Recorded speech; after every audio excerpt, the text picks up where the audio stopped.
gusto ng pagsalig na ako. Kaya nangyayot na ng trabaho. Ang salig ko sa akong trabaho, makasupply sa oportunahan. So, ang moving sa negosyo, sila mo wala yung problema, aning doon. Pag mga igsoon, kanang mga butang yung gisaligan, maugdaw o mawala na. Apa nang wala'y pagkausap na dapat atong saligan. Ubuhi ka Diyos mga igsoon. Bisang babalang butang yung kayo, wala mausap na mga igsoon. Apa ang kayo pasalig, ako ang loko na ikaw saman. Ako kayo, sa wala ang kakatusan. Wala ang kakausan ng atong Diyos. Wala ang nalagyan. Ang igsoon ng pagsalig. Ang igsoon ako mga pagko.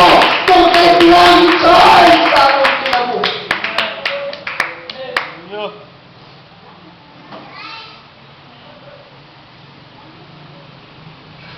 You know, it's possible to have a relationship without trust.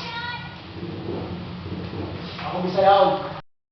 Posible nga magkaroon may relasyon sa pagsalig. Everybody say amen.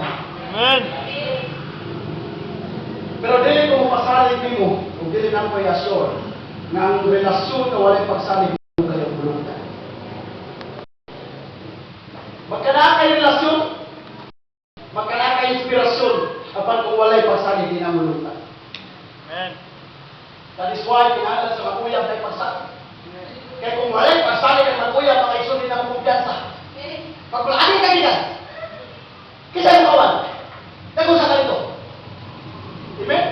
Ang bana mga igsoon na dito siya sa gawas mga igsoon. Sultin ako niya sa mga ka-alliance. Dito sa gawas niya, wasi salig siya asawa. Gano wasi kung kasaligan. Every time, nga basiyo siya o wasi trabaho, manawag siya. Kaya asa ka? Una siyang minglakaw, kaya naman siya sa barko ni Sakay. Nagbilin siya, nagpalit siya, dako kayo nga alam ka. Diba? Magdako. Diba? Ikaw ang tawag siya. Kaya asa ka? Diyan, balay naman. Di ba pati ako na po sa alam ka na kung ibilin. Bro, tuko. Siya na ay kas balay. Makapila ka days na po mga isod ka nga ka. Nga ako bilis balay ka mo eh. No, kaminawa mga tayo sa mata. Siya na ay sa balay. Kasaligan ko yan mga sa. Pagkatuloy ng tawag mga isod nga nga ka. Siya niya hinapos balay. Hindi ko muna ko. Kay sinuso mo ka. Huwag kay salis ko ah. Pero pati ako na pupunto sa word. Sa alam ka. Siya maagi eh. Ikaw mo sa nasod kaya suntok mga isod. Tawag siya siyang anak. Hello na? Good time. Nagkawan mo, nagkawan na. Asa naman mo? Siya may lockdown, so tayo dama. Langla.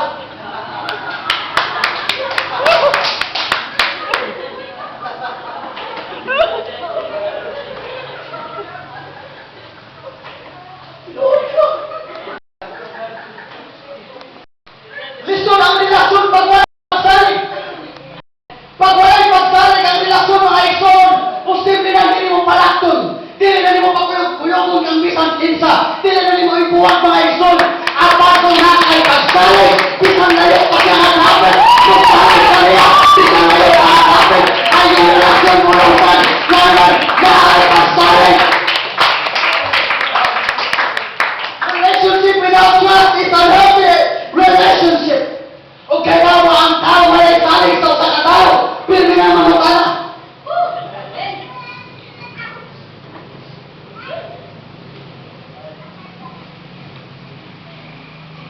Ikan betul tapi, kalau makan bak tu dulu, kan itu tu saya. Dia tahu rasa ini.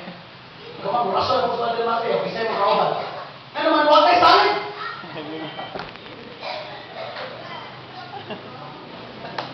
Boleh nanti kita pengutara ke wakai saling mengaisur. Tidak? So importante ang pagsalig sa relasyon mga igsoon. Walay pagsalig ang usa ka tawo, para mangutana siya. Walay pagsalig ang usa ka tawo, para magduda siya. Pariya sa nitabo kang Elijah mga igsoon. Elijah was a great prophet mga igsoon. Naghimo sa mga milagro mga igsoon. Uban sa tabang sa Ginoo, si Elijah mga igsoon, imong anointed prophet. Apan mga igsoon, sa dahil naghimo siya o nakipag-contest siya mga igsoon sa mga tao wala sa Diyos. Lubaanin nagsunog aming halad.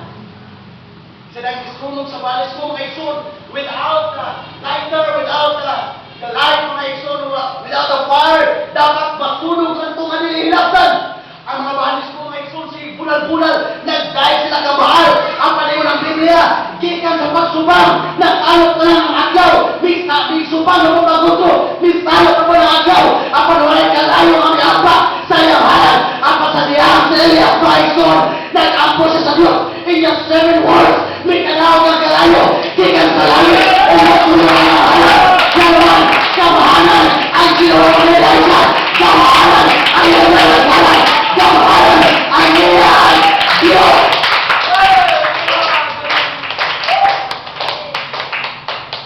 That's not my point.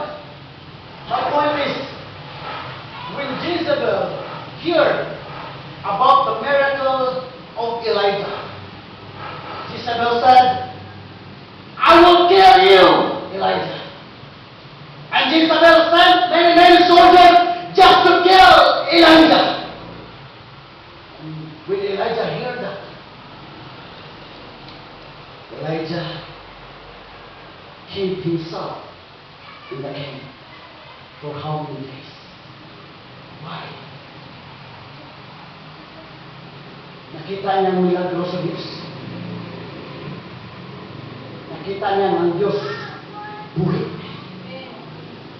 Nakita niya na para sa Diyos wala imposible. But one thing na kuwag niya, wala siya pagsakit sa Diyos. Hintisok siya mga igsoon.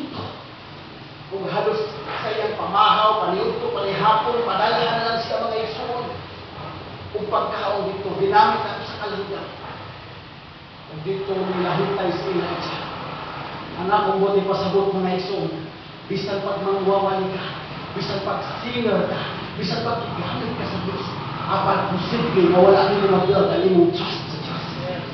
Atong palakpakan ng ating po. Kinahanglan magkanaatay pagsalig sa Diyos. Kinahanglan ang atong 100% na pagsalig sa Diyos, atong mahatag sa Diyos kaluman, maulit pinaka-importante. Dili tanang panahon makita nato ang milagro. Dili tanang panahon tumago na ato mga pag-ampo. Dili tanang panahon magpagulanon ka o ikumpara sa Diyos. Dili tanang panahon makita ka sa presensya. Nakakita ka ang pagkunakay pagsalig isuon, kunakay pagsalig sa Diyos. Dili ka una sa magpahalaman. Dili ka una sa iyong pagsipa. Dili ka una sa iyong pagkalaman. Dapat ka!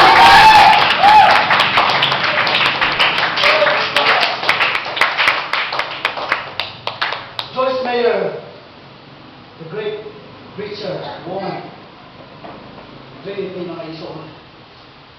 Kabati ko sa iyang wali. Na ito lang yung wali, trusting God, religion, understand.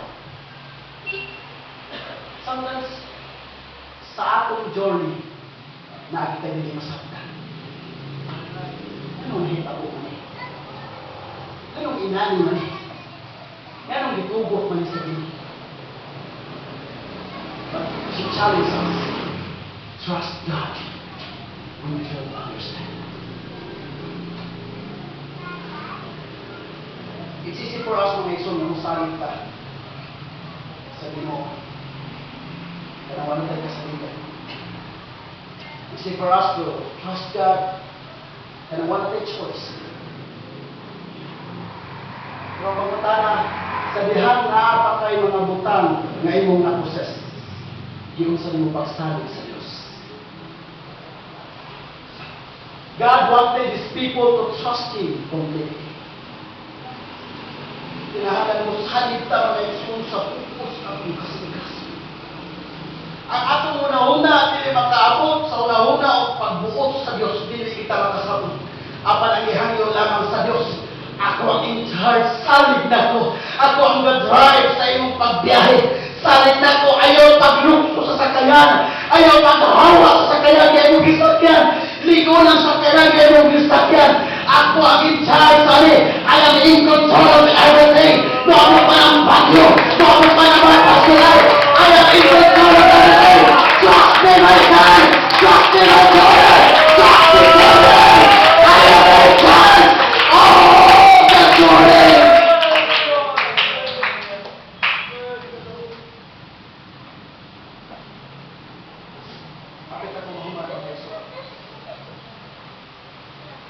I would like to explain this two words.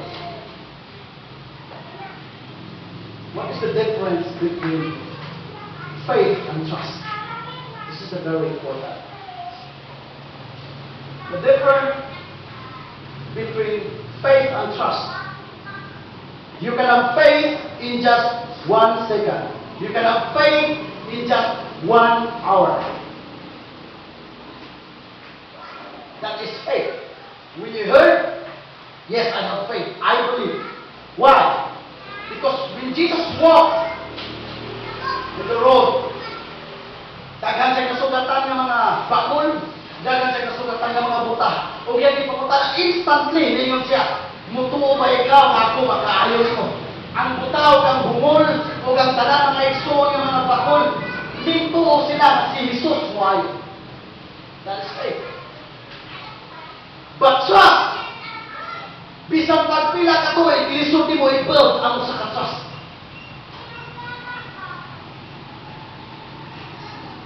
Lisod pag salig sa usa ka tao, mawala ka kaila. O lisod pag salig sa tao mga isod, nga bago lang nimo namin. That is trust. Dapat pagtuo nga panalaginan ka. Dapat pagtuo mga isod nga ayuhon ta sa itong mga sakit. Dapat pagtuo mga isod nga sa diha muampo ta nga atong panimalay kabigon. Makabig sila ang panagpamagana kung dili pa na ihatag sa Diyos. Asa po ito ang iyong pagsalig. Kinahanglan ibutan mo ang iyong pagsalig mga isod. Human sa iyong pagtuo ang pagsalig. Maputan dito. Kaya wala kayo pagsalig. Mawala na ang iyong pagtuo. Kaya wala kayo pagsalig. Mawala na ang kinahanglan ang iyong pagsalig. Down to my conclusions. In my own opinion, trust is when you're ready to rest your life with God. You are willing to go with Him no matter what happens. That is the meaning of trust. Sometimes it's easy for us to say, Lord, I want to go with you, Lord. Sa dihang naata sa highway. Sometimes it's easy for us, Lord, I am committed enough to follow you wherever you go. Sa dihang naata sa highway. Pero what if muagi kag mga lubak-lubak na daan? What if muagi kag dagang bagyo na magdali mo? What if muagi ka mga isunod na tumunos? What if muagi ka o kanunod sa imong misakyan? Na makakay pagsalig sa Diyos mga isun? Sa Apostol Pablo, sa atong gibasa, sa atong keyverse mga isun, bisang pa man sa gigamit sa Diyos, bisang pa man gi-anonsya sa Diyos, gi-istorya sa Diyos, ang pananunod na iyo sa kailangan ng isakyan, ang pag-igil yapon sa mga tao. Sirs, kailangan musalig kita sa Diyos. Wala'y maunsa ka ninyo na kinabuhi. Bisang pa man ang sakyanan nato, dili maunsa ang kinahangalan nato, ang pagsalig sa Diyos.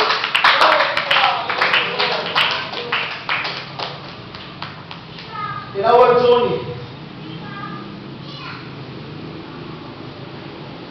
it's normal umagi kita, experience kita ng mga uncommon things, unexpected situations. Patay ba kung sa sitwasyon na never ka nag-expect na may tabo sa atong pinag-expect. But God wants your trust. Kinahanglan lang niya ang ating pagsalig. Sometimes, in my own opinion, mga iso, kadang panahon nga ang Diyos wala siyang care about sa mga pagsaganan. Sorry to say this, but my point is, ang iyang di-care kung unsa ang lagas para namo. Amen. The problem with the Lord, iyang ipakita ang destinasyon. Yes. Sama sa nagtabo sa mga Moses mga igsoon. Ipakita niya ang yuta sa saan niya. Nag-agas at nag-agos dito ang mga pagkaon nun. Nag-agos dito ang kadagaya, nag-agos dito ang peace.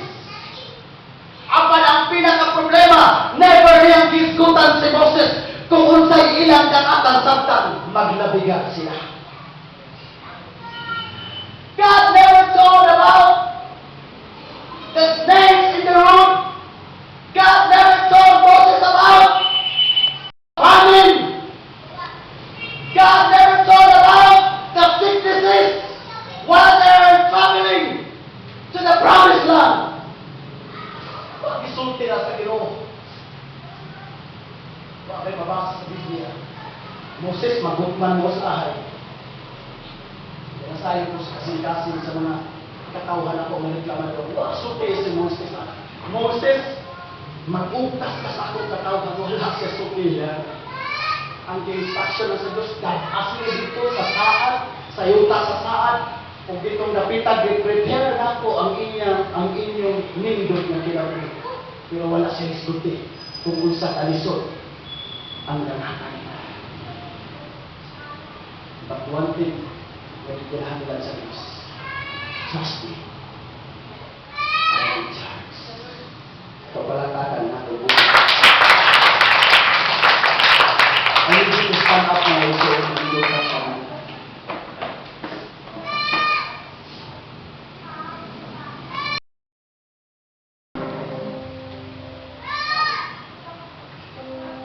I just encourage everyone. Before I'm going to close this message, I think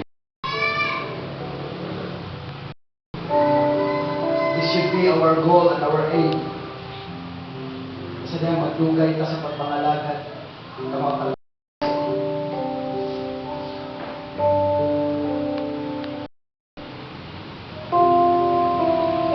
I don't care about your situations. I don't care about your sicknesses. I don't care about your problems that you face today. But what I care, kung sa'yo isulti sa Ginoo na ko, trust Him completely.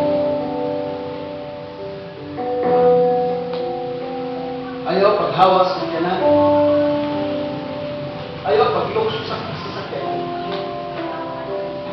Ayaw pahaya ang driver. Ayaw pahaya ang in-charge. Kung dili, salin niya. I don't know what was the feeling of Noah's time. Hindi na ako ma-imagine kung kung sa'yo pagbati ni Noah. Isugong sila sa Diyos. Noah, pag-ayaw, ka, kaya akong lulupon ang kalibutan. Hindi kayo gisaad sa Ginoo kang Noah. Pero wala pahibaw sa Ginoo. Himuunday silang sawalim sa mga tao. Biyayon na isla sa mga tao. Wala sila suki sa Ginoo. Nalikayan na sila gingon pa silang buwang sa tao. Wala sila suki. Ang isulti lamang sa Ginoo nga mahimong silang safety. This is the ability or the attitude of God. One of His attitude. Dili siya muhatag exact na information. Kung sa dahil nasatay na sila, God never told sa Noah, may 40 days sila kaaglang maglaligan. Can you just imagine? Ang mga balon buhabak nila. Ang ilang mga kauban lamang ang mga mananaw na magtupad ng pagkamang. Upisan pa ba na ato na sa taliwala sa kagitgitan dahil sa lamang kabintana ang alta mga isuot. Without vision.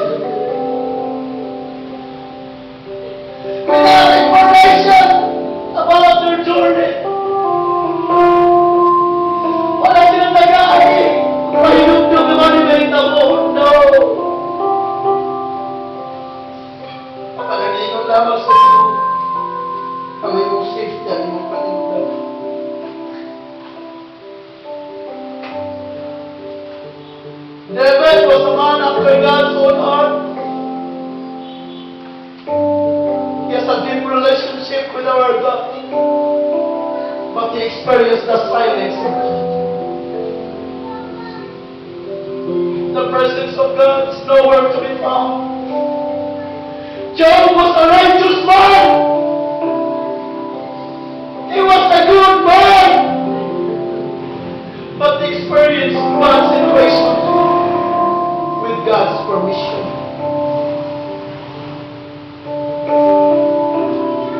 Paul was a great apostle, but experienced persecution. Experienced nagutman siya, nalunod siya, bisan pa man gibato siya. Bisan pa man, nasa yung pag-ampo nga wala ito bagas Diyos. Yung people, nanay, tatay, na ay panahon sa atong kinabuhi na wala ang Diyos. But one thing He need our trust. Gamay naman pa mga isol, pwede ba nato hatagan panahon na muduol ka sa tuwa? Babae diri, lalaki diri.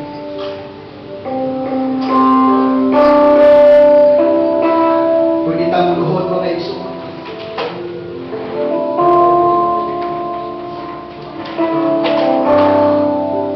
Mabuto sa isa to ang kalibong sa atong kinabuhi.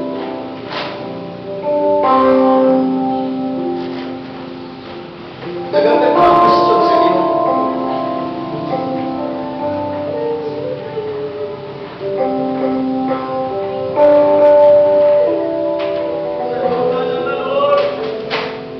Kaliwa magpunin mo ba daw?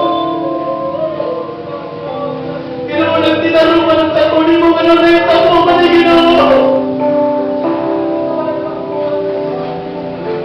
Nagkampo ka ng tapo, ano na yung tapo ka na ginawa?